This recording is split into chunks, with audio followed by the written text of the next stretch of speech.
Hello, hello, Toronto. Thanks for having me. It's my first time to the motherland, Canada. I don't know if you call it that, but that's what I'm calling it. Big win yesterday, right? Sports. My sorry. All my friends online were like, "Oh my gosh, you're in Toronto." I was like, "I went to bed before the quarter." Like, sorry. Not a huge sports fan, but I'm happy for all of you and all those things sports. I just want to say that the last speaker was way funnier than you all gave her credit for. So I'm going to expect you all to participate and rate both of us as being awesome speakers. I was supposed to speak first today, and I got put last, which I was kind of surprised about. But honestly, what I'm sharing today is a lot more like soft and feely and vulnerable, less about like tools and systems and like pixels. And so I think it's good at the end. We can talk about this. We'll have some good feels and then drink beer after, I think, is what is on the itinerary. This will be very conversational like this, so get used to it. I want to talk about scale and our roles as designers. My friend Dave and colleague who spoke this morning, it was fun hearing his talk because I feel like this is a good cap-in to kind of what he opened with. This was a quote in his talk. I Googled it and put it in my talk this morning. Just because this resonates with me. I am not who you think I am. I am not who I think I am. I am who I think you think I am. And this is kind of the antithesis of where I've been the last year and kind of why I wrote this talk to share with you. Because this is like the conundrum and the cluster in my head that happens always about who I am as a person on this planet, on this crazy spinning ball, and what I'm here to do as making things and having impact and being a designer and caring about color and composition, these things I care about so passionately. Like, how does this all work out in the world I live in? Which is entirely ambiguous. It makes no sense right now. Hopefully, in 30 minutes, this will make more sense. So this is me and kind of my path to Google. I started in graphic design. I was like a metal kid who played drums and wanted to tour the world in a band, and fell in love with art and design by way of like painting and illustration, making merch for my band, right? This is a common narrative I found like with a lot of designers and people that get into creativity. It's by necessity, right? Like I just needed to make a logo. I needed to make artwork for my band, and so I started creating things in Corel Draw, right? Or by scanning things, and got into graphic design by accident, really, or out of necessity. Once I got into art school, found myself in a print design job.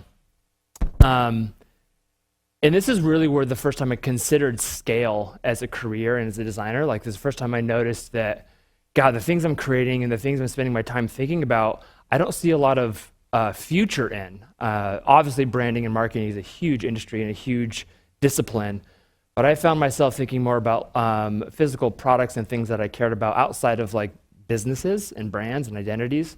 And it's the first time that I realized like I can only take my career so far making brochures and logos, and I really wanted to affect more experience and more what people did rather than what they perceived, like from a branding perspective.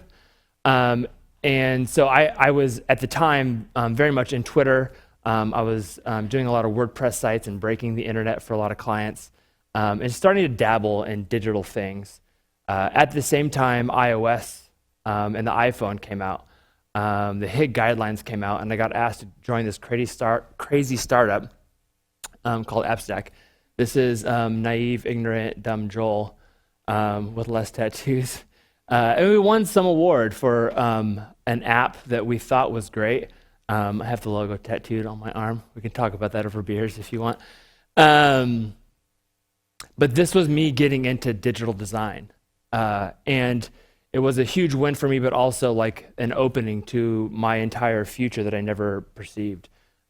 Straight out of this, I was able to join Netflix. We got like Tech Crunch Press. We were like best business model, even though it was kind of a shady business model. We still won best business model. The startup didn't succeed, so don't worry about it. But I left on the up and up and went to Netflix.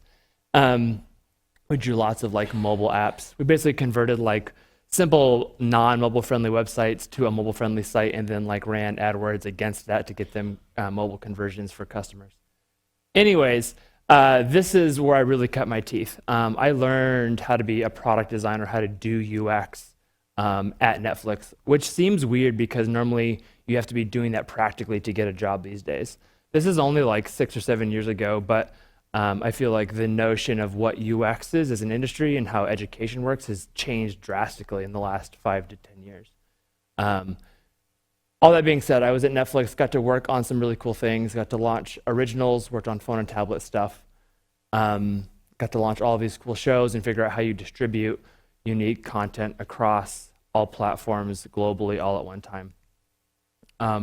And then from there, I started working with Android a lot. I was working on a native Android app for Netflix.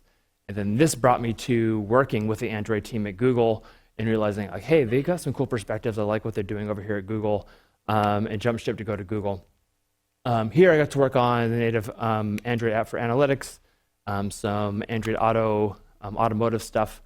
And currently, this is the and then Chrome, which is where I'm at today. This is all just to give context because I'm at somewhat of a impasse, crossing of roads, a dead end, if you will. I hit a point coming back to Google where I was really questioning what's next for me. That's kind of what I want to focus on today and talk about how I think I'm not alone in this and how we can all have a better conversation about it. Before I jump into that, I just want to talk about Google a little bit. To give you all context of where I'm at. So at Google, as you would imagine, we're organized by organizations. I'm not sure if you've heard of us. We're a small company. Product obviously is our main focus. We have other supporting organizations in Google. Once you jump from the org to the product, we organize by verticals. So you have Chrome and search and comms, Android, YouTube. I'm within Chrome. And then once you get into the actual vertical itself, we organize, as you would imagine, by discipline. This is one of the main reasons I'm still at Google is because I think Google values UX to be equals with engineering and product. And marketing, we all very much exist in the same world and negotiate decisions in the product direction. It's one of the main reasons I value how Google organizes. And then within UX or design or product, we have all these different roles. And I imagine a lot of you identify with these given roles. But we're going to play a little game. I'm not going to raise my hands because I'm sweating like a dog, but I'm going to ask you all to raise your hands just for a bit, then we can get over this. So I'm going to list off the verticals as we have them at Google. I'll ask if you identify with that role, and then we'll move on from there. So visual designer. How many of you all would identify as a visual designer? You're drawing pixels, visual language, colors, drop shadows, radius. Okay, cool. A lot of you, all right? Well, interaction designer. You're thinking about flows and personas and conversion. Cool, about the same amount. Any motion designers? I know there's at least one. Very cool. Handful of y'all. This gets very boring after like 3. Any researchers? It's dwindling off. Oh, cool. Awesome. You guys are very important. We need lots of you, researchers. UX engineers. Anyone code? Build prototypes. Cool. This is getting easier. We need you too. The only reason I give this context is because these are like the buckets that you get to jump into when you join Google, right? And I think it's fairly easy. I think often this is kind of the reaction, right? Like well, I'm like 30% this and like 45% that, and sometimes if like I had coffee, like I'm 15% this other thing. I think this is limiting. I think it's a good place to start, but I do think it's limiting. And I find myself living within many of these camps. Which is fine. I think there's areas to improve. So as I mentioned, I find myself in this place of like, well, what the hell is next? There's a little, I didn't draw this, but I was a senior interaction designer on paper at Google. at Android, and I left. I quit Google, which I think is one of the most badass things you could do. I'd be like, this is cool, great company. Later, and I left to join a startup with other smart people that had worked for Google and big companies. Did that for a year, like, this sucks, going back. And I joined Google again, just like resumed. They literally like just re-enabled my email account, just like came back, all my old meetings were on my calendar. I call it like my sabbatical. It was like a 12-month stint of trying startups that came back. Thank God I left on a good note, still had people that liked me at Google. But it's been now 2 years since I've been back at Google. I think it's 2 years next month. And I sat in a room with my new manager, and she's like, well, like, let's talk about your career goals. And I was like, fuck. I was like, I'm just happy to have benefits again. Like, I don't I don't have goals. I'm just trying to survive here. It's so true. Also, these grids of these like screens were really bothering me. I wanted to relay out my slides so that these grid lines. Anyone else? All right. Can only make those jokes when there's designers in the room. In all honesty, I found myself really not knowing what was next. I have every opportunity to move into management, and there's great like paths for success at Google. But internally felt myself like really not understanding what I wanted now that I was back at Google. And I didn't really have language to understand. I'm a senior interaction designer. There's no senior interaction designer. There's staff interaction designer, which just means you have more responsibility. But as far as like what I wanted to make and what I wanted to do was very nebulous to me. And this conversation was happening right at the same time that I was saying like, yeah, I'll go speak in Toronto. I've never been there before. And so I was like, I'll talk about careers. So really this whole talk is about me trying to figure out what I'm doing as I was writing this talk up till really like this last couple of weeks. So this is me being very transparent and vulnerable. It's good at the end of the day. Let's do this. I might cry. If I cry, it's okay. This is good about changing gender roles here. I'm going to talk about scale because this talk is called Designer at Scale. That's me, friends. Okay, good. You can't see it. I want to talk about scale because this is a reference that we have for designing product, right? We understand that products need to work in a variety of environments or devices, and so it's a framework and understanding that we have as designers.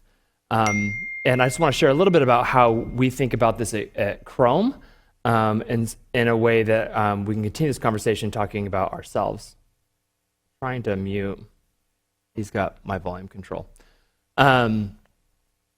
I get this question a lot, like what do you actually do at Chrome? What is there to design, right? Like it's just a window, it's a browser, like what are you guys doing all day? Kind of true. Because this is what Chrome is, right? It's a big white and gray frame with a couple search boxes and a couple icons.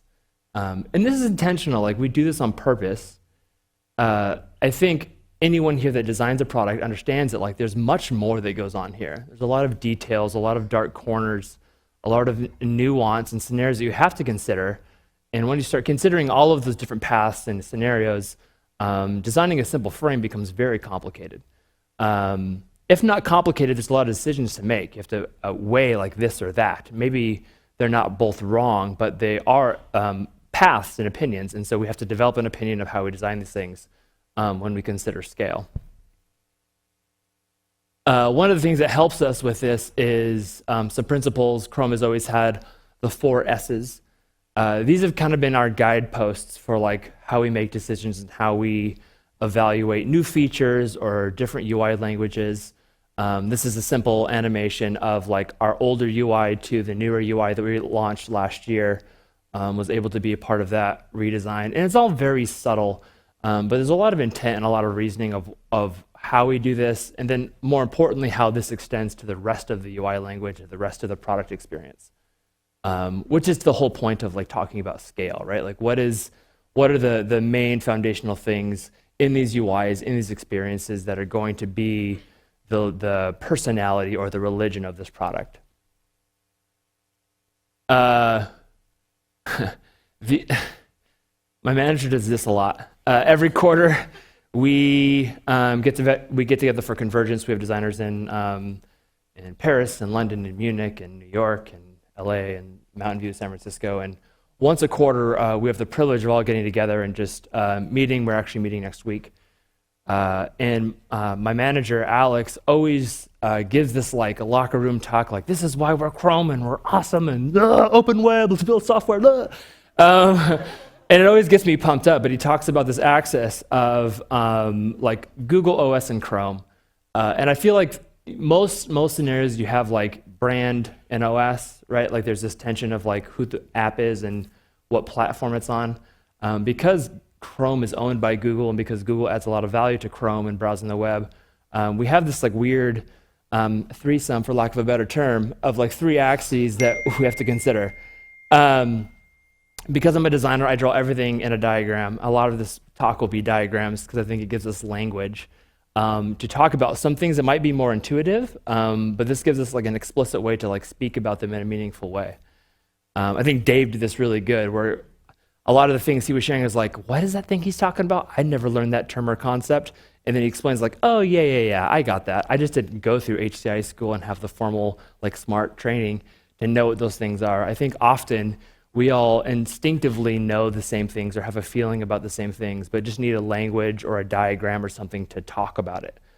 So hopefully this gives a way of providing some tangible ways to speak about things we might instinctively know but don't have a good way to communicate. All that being said, as we think about this, there's this notion of like in an OS, you could be agnostic to that OS or you could be very specific to that OS. We argued a lot about this at Netflix and like how Mac-y or Android-y or iOS-y something was versus how Netflix-y it was, right?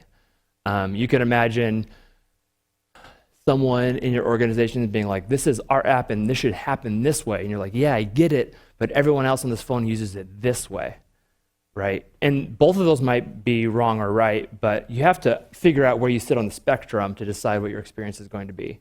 Is it a long press or is it a swipe? Is it a swipe left or is it a swipe right? What's a user going to do? What is the pattern, right? This is something I think about a lot. Additionally, I have to think, and the team at Chrome thinks about like a generic UI or a generic experience versus a branded experience. You can imagine something feeling very googly or very iOS-y, right? Whereas something like Twitter Bootstrap might feel very like webby, right? It's not necessarily Twitter. It might be Twitter because it's light blue, but the components in the UI themselves are very utilitarian. They're very functional and adaptable and not so stylized. I think a good example for this, I was practicing in my underwear this morning at 5 o'clock in my hotel room. I was reminded, that was true, by the way, it's funny. I was thinking about like the skeuomorphic days of the early iOS when we had like literally toolbars with grass and graphite and sand. That was a very branded, very stylized experience. I think there was something there that we've lost. I think everything kind of feels generic and utilitarian. And I think that's good. It's for like the user's sake. It's very common and usable. But I think we've lost some personality. But there's a spectrum there. Not here to judge, just here to draw the spectrum. So within Chrome, we talk about like mobile and desktop across all platforms, as well as VR and everything else in between. So when someone asks, like, what do you design at Chrome? By default, we're designing the same app for 8 platforms every year because every OS and every platform has a new update with new functionality or different densities or new screen sizes or new interaction types. And so there's this constant maintenance of building a software at scale across every OS that's just going to require like a team of 20 designers just to keep things working, right? And so when someone asks, like, what do you do at Chrome? It's like, we just keep the thing going. Like without even doing new stuff, like there's just a lot of shit to design for. Outside of making decisions of doing it right or wrong. When we talk about brand, obviously there's this huge Google brand. There's material design, which is this huge, robust language of drawing UI across screens. But it's also very opinionated, right? A very material experience on iOS feels very foreign and out of place. So we also have to take a look at like a generic UI and understanding when Chrome as an OS takes the backstage to the OS and saying like, we're just a utility here to help you find the web, not saying like, we're Chrome, hell yeah, our buttons are blue, right? And I think there's a balance here, and it's really hard to evaluate. It's not saying it's always this or it's always that. It's really creating methods and ways for us to have a conversation as a product team of like, what's the right move here? How do we want to communicate this feature or this dialogue or this new surface? So initially, like when I started at Chrome, this is how I felt. But it's not that complicated. Like this is a very simple example of us treating windowing appropriately for OS, right? Unless you use many OSs on desktop, you probably don't encounter this often. I carry 3 laptops most of the days, which is a terrible part of working on desktop, but I have to use Chrome OS, I have to use Windows, I have to use Mac OS. I don't use Linux, even though we designed for it. But this is like a simple example of like, you know, how do you maximize, minimize, or close a window, right? Where do those things go? What's natural to the user? There's also things here that we keep constant, like the tab shape is very brandable as far as Chrome. Like we updated that, which was a big controversial thing last year. We changed the tab shape. And we thought a lot about it, draw many tabs. Very Trump of me. Many tabs were drawn. We drew the greatest tabs. Very American joke, sorry. I didn't vote for him. I'm not going to go there. We also honor typography, right? Typography is a huge thing about scale and making sure that things work and work in a translated way. Even the typeface that we have, like Google Sans, our main new type, we don't use in Chrome because it doesn't scale to all the languages and all the translations we need within Chrome in a way that can be packaged into our binary. So type is one thing that we think about a lot as well. But this becomes more complicated when you look at a simple dialogue and say, Joel, why you spend weeks designing a dialogue? And I'm like, yeah, sometimes, kind of, because there's a lot of details to consider outside of like the language and what we're actually asking of the user. But how we draw that is something that we consider a lot. This is a very simple example, but kind of gets to the point of what I'm trying to say is that like this simple dialogue, even though you would say like draw a dialogue, it's a material dialogue, sure, whatever. There's still a lot of nuance and detail here that we consider. So like I mentioned, we talk about typography. We also talk a lot about like button ordering and the patterns of how you order affirmative or negative buttons. This changes across platform. Also title casing, how you treat actual text and dialogues changes across platform. Actually, and this I found this is new. This is actually wrong. This is sentence case. But in the native like menu dialogues, we're title case. I think we are being more googly in our dialogues on Mac now. But this is always evolving and changing. And it's us trying to evaluate like what is most native and comfortable for the user while being respectful for the OS, and then also feeling confident and branded appropriately to our relationship with Google and Chrome. Lastly, we have like a lot of web UIs that are shared across all of our platforms that don't make sense to like actually build natively across platforms, so we build those in a web UI that's shared. This provides a lot of scale for us as well. It has a slight variation of rules as far as what the UI language is and what patterns we follow. Cool. So that was like the design stuff I had to share because the design conference. We're going to talk a lot more about feelings. I'm glad to dig into any nerdy stuff you guys want later. But really, I found myself, like, as I think most of my days about UIs and scale and components and how we build Chrome respectively, I think about myself, and I think of like me as a designer. I've been in this industry about 8 years now. I've had many roles, and I'm trying to figure out how I scale my skills, my worth, and my happiness in this industry. And that's kind of nebulous, but it's also, I think, a conversation we don't have often enough. Like, I'm just a designer here, where should I work? And I think that's a very ignorant way of one, being like self-aware of what you need and what you want in your career and what you can do, and also how functional or efficient you can be on the teams that you're at or what company you're working for. And so my goal with this talk is to like walk through some like very strategic and simple ways to like evaluate what you want and who you are and what you do in a way that can help this conversation. The narrative. I bring up narrative because I think this If you look at journalism or you look at news or you look at cinema, narrative is such a powerful thing as humans. And to say like, I'm Joel, Joel, I UX designer, right? That tells you nothing about who I am. You need context. We need to have a conversation. I need to get up and share some things with you or make some dumb jokes for you to get a better vibe of who I am. So this is a very simple way of me trying to get across a point through slides. I have a favorite TV show. You might have already captured it if you're paying attention to slides, but it's about a group struggling to run a bar. Don't say it. Does anyone know what I'm talking about? Okay. I know, it's too obvious. I started doing this, realized the ordering didn't make sense. Just stay with me.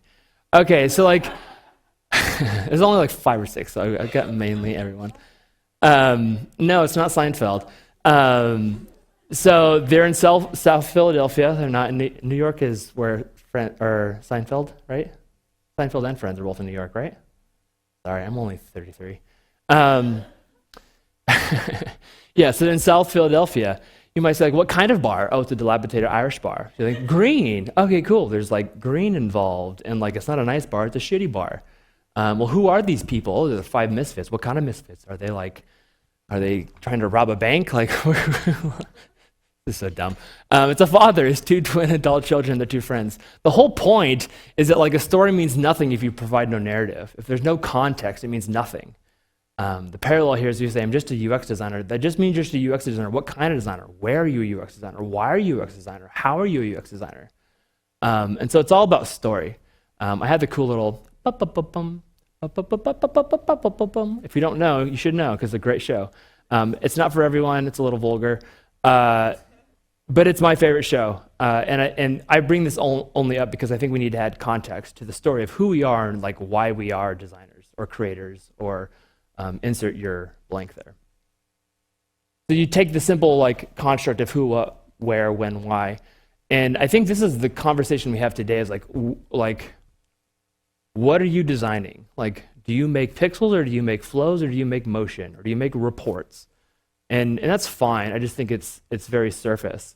I'm not even encouraging, I'm giving permission to have this conversation. I don't think we talk about this enough about like who do you want to design with? Not just like what do you want to design? Who do you want to do it with? Why do you want to even do it? Like why are you doing this over anything else you could be doing? Where do you want to do it? Often we're forced to move someplace to do the things we want to do. It's a hard thing to evaluate. And then like when do you want to do it? Who are you? Like time is scarce. So like how do you want to spend your time? These things all feel a little bit selfish, but they're things that I've learned to value more, like lots of therapy and crying. But I think this is very, very, very important if we want to be like happy, successful designers. I'm not trying to like make this soft. I found myself being entirely inefficient, struggling with these other 4 categories. Like I knew as a UX designer, but I didn't know these other things. It was really hard for me to be focused and productive and in a good state to create things until I could resolve some of these other things. And that's kind of why I'm deciding to talk about this instead of like artifacts of screen resolution, right? So on paper and the internet, this is me, right? I'm a senior interaction designer at Google. I think I took this off because I was like, this means nothing. This is all horseshit, and I took it all off my profiles.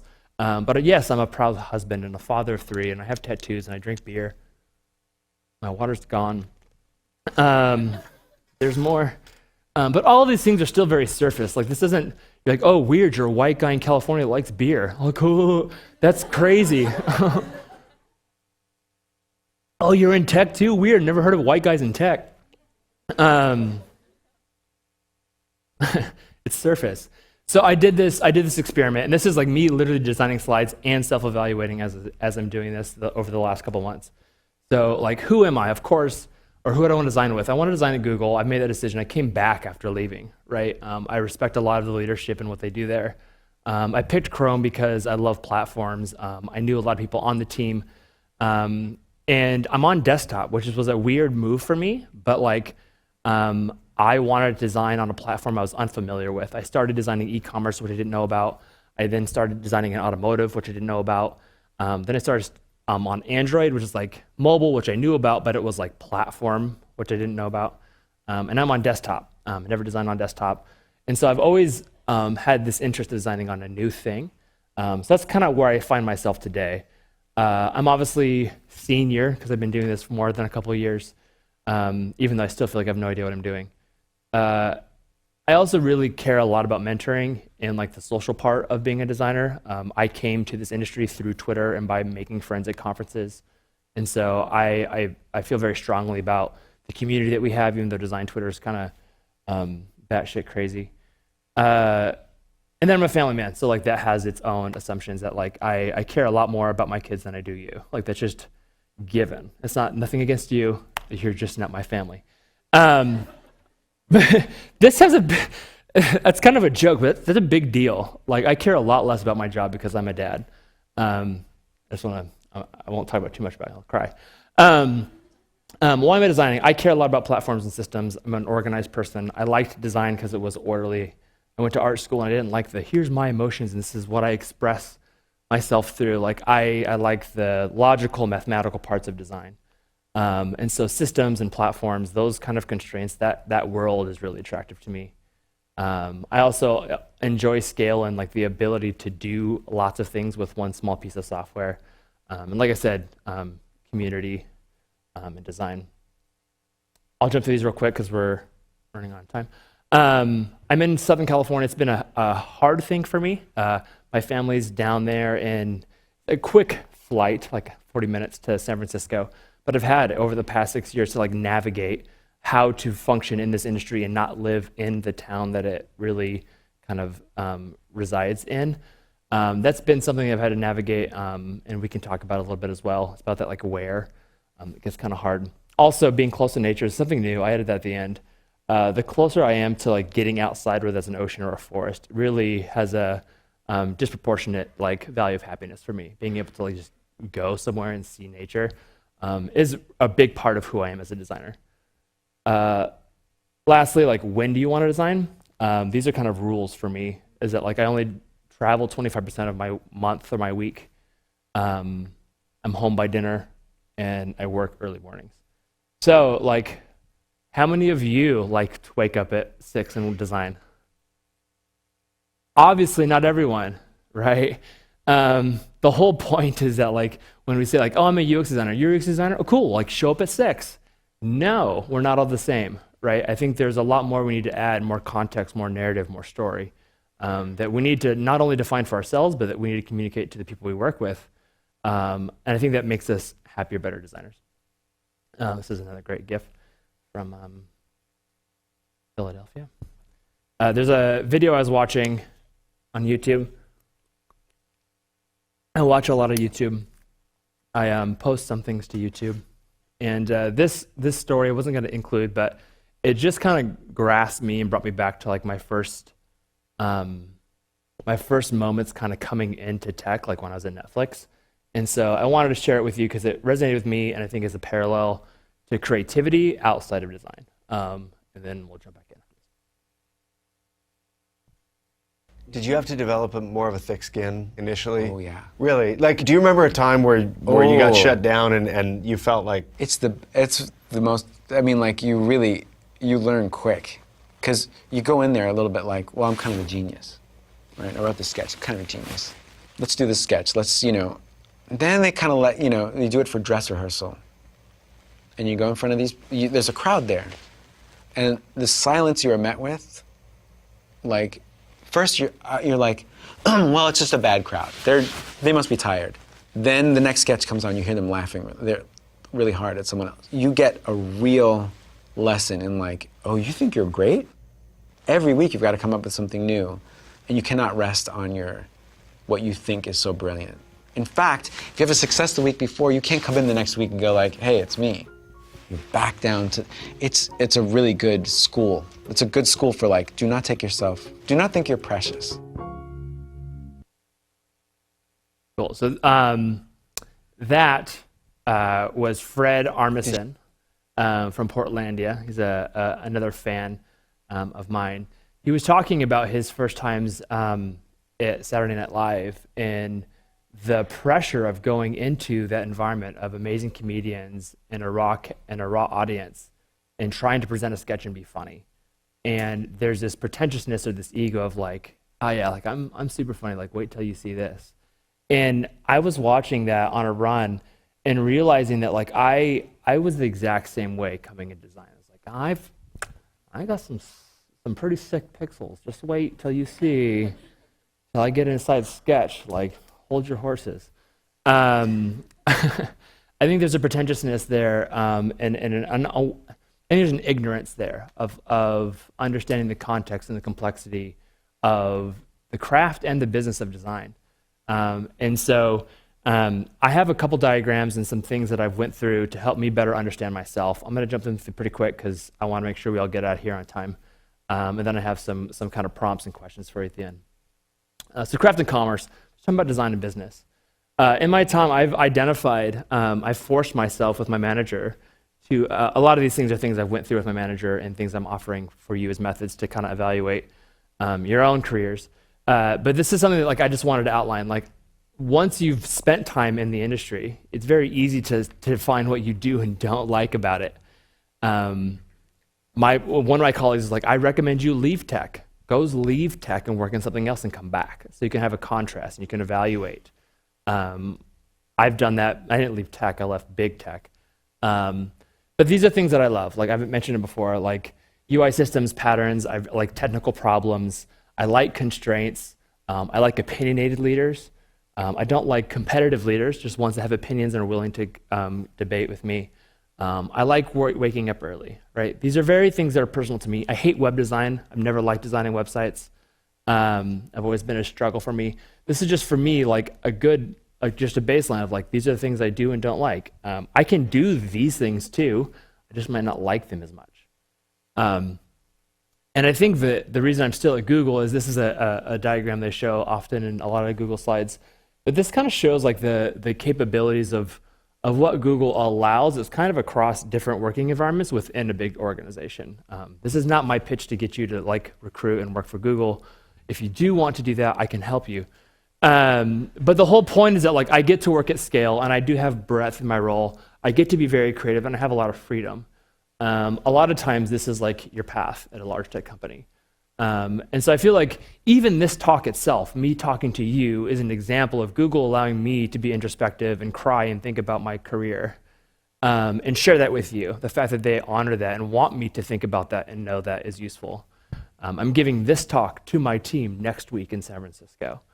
So the ability to be more self-aware and to think like with intent about what and why we do what we do, I think is important.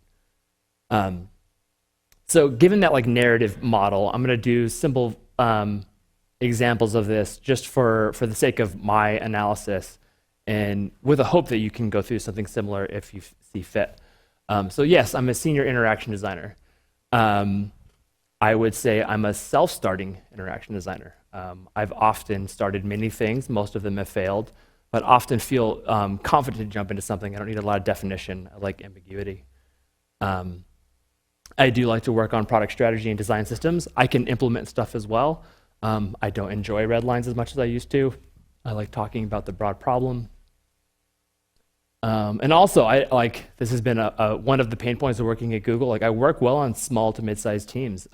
Most of my teams at Google have been smaller startup teams internally. As soon as the team gets beyond 10 or 12 people, I start to lose my mind a little bit with like, who is everyone? And like, I haven't had coffee with that person, and why is that person looking at me weird? So yes, small to mid-sized teams. And then this is like just this is me, like my values, my ethos, like transparency, user research, and like simple utility. It's kind of how I think about design. If I had an aesthetic or things that I care about, those are really values when designing that I care about. So this is a very simple statement. This will look very different for you. Maybe it looks very similar. But this says a lot more than saying I'm an interaction designer. When I think about design, this is how I identify as a designer, not as like, I make flows. And I think this might be very instinctual. You might know this already in your heart about who you are. But if you're anything like my friends and my other design friends, I think a lot of you are as crazy as I am and doubt yourself and question yourself. I was up till 3 a.m. last night and like, I'm an asshole. No one's going to believe what I think. Why am I speaking? I shouldn't be doing this. Did I say something wrong? Someone's going to question me. I think a lot of us live in this weird world of imposter syndrome and not believing who we are. And so I think it's good to have statements or some sort of artifact to like hinge yourself on like who and why you are what you are. Yeah, so raise your hands. Maybe, maybe not. I just can't, these gifts are too good. As I was trying to evaluate this, my manager's like, who are you? Like, what do you want next? What's your career goals? And she brought out a UX skill tracker. This isn't anything new. There's a lot of these around. But I use this as like a visual design thing to reference some of this process on across a couple different lenses. I also am potentially going to like release these as like PDFs and or a web app for people to use in the future. So we can talk about that after. But this is just like a simple cool diagram, right? This is different UX attributes that you might be good or bad in. You could imagine these labels changing across different roles. This is entirely like a flexible system.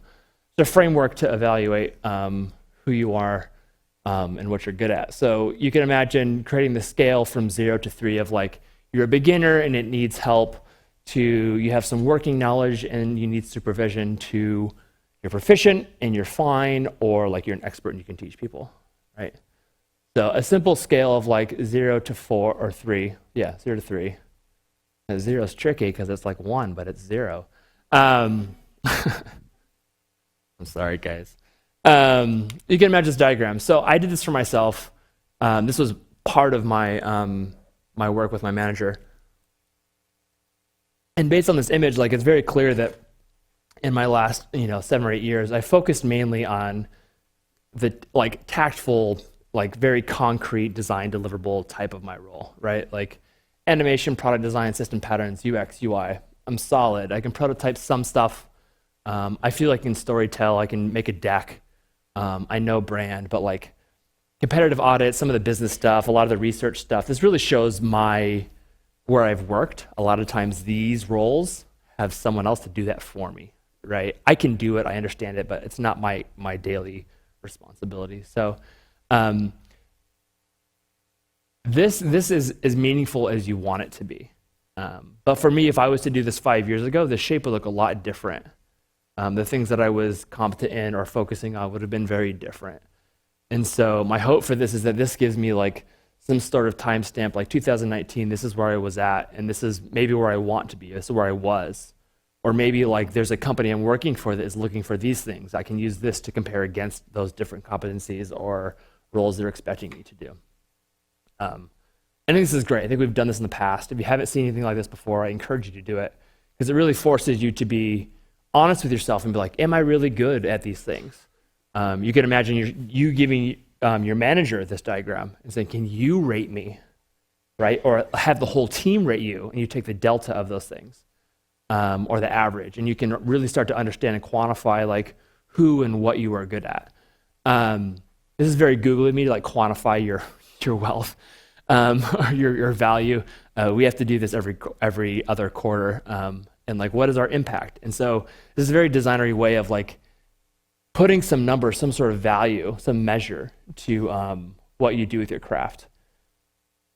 So I took that model, then I extended it to like commerce or business, right? This is a whole different layer where you can imagine not being like proficiency, but like importance. So like you could say something is trivial or nice to have, or something that's very important or like a deal breaker, right? So if you take that same scale and that same diagram with different labels, you can start to understand different parts of business.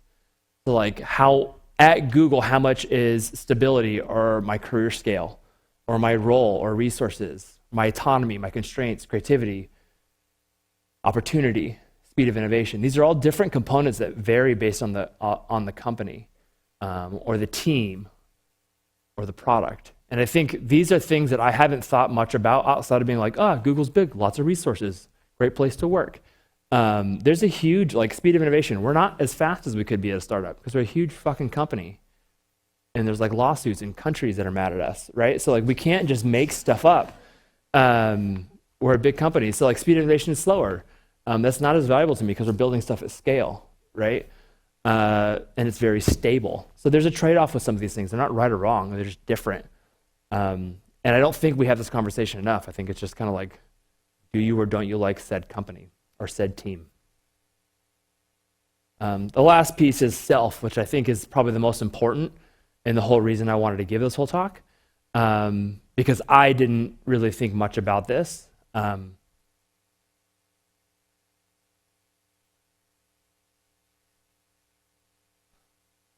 told you I might cry. I wasn't planning on it. My dad's a crier. I'm a crier.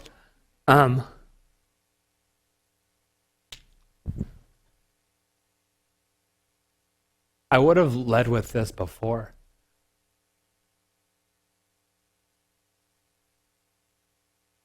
But I think this is like my primary statement. My kids are really cute. You'd understand why I'm crying. I normally would have said if you asked who I was, I'd be like, I'm a designer.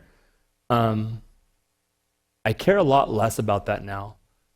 If you want to hear the full story, go to my YouTube. You don't have to subscribe. I cried about it on there too. But I do think it's important to figure out why you exist. And I definitely don't exist to be a designer. It is a secondary thing. I spend most of my time designing, but it's not the reason I design. I also prefer to live close to my family. I like my morning design sessions. And I frequently travel and speak and mentor. This is another simple statement, just talking about the things I care about and who I am, not what or where I am or who I'm designing with. But this is a statement that really encompasses the values and the reasons I decided to work at Google and rejoin and work at Chrome remotely, right? If I had different priorities, my role in my company would look very different. And I haven't had that clarity till this last year. And it's taken these exercises to evaluate and have these hard conversations with myself to understand where I exist. And so I did the same thing. I took this is the same scale, nice to have, really need a deal breaker. But I looked at compensation, right? Money, it's a big deal. I took a look at my growth as a person, not in a career. How am I growing as a human, as a man? Independence, working remote, security, fitness, mentorship, impact, community, being local, ambition. These are all things that I tried to pull out of what are motivating factors for me and what ones were more important than the other. You could put in whatever terms you want here. I'm sure there's a way to make this more bulletproof. But when I look at the three of these, this gives me some sort of delta, some sort of time stamp to be all right, this is who I am today and why I exist. And it's been very helpful for me to not just say Joel, you're a designer, what do you want to do next? But well, Joel, you're a designer, and here's what you want to make, and here's who you want to make it with, and where you want to do it, and here's why you're doing it, and who you're doing it for. All these things together start to create a compelling understanding or awareness of why we're designers, or why we're making things, or why we're doing whatever we're doing. Yeah, I think it's pretty powerful. I was trying to figure out how to end this conversation, and I had no good idea how to say well, here's 3 cool shapes, and let's go drink beer. I got here and was running through the city. It's my favorite thing to do when I go to a new city I haven't been to, just to go out and see it. And so a good way to do that is to go run. Yesterday it was raining. I've been trying to exercise and not be a lump on a log. I was running through the city. I've owned this book for probably 6 years on Audible. I think I bought it way back when. I'd never listened to it, synced it on the way before this trip, and was really captured by the intro. It was very simple, but I feel Cap ended and really kind of summarized some of the things that I've dealt with and kind of what I've been trying to get at this talk. So I'm going to say explicitly what that intro says, give you guys some encouragement and/or challenges, and then we can go drink beer.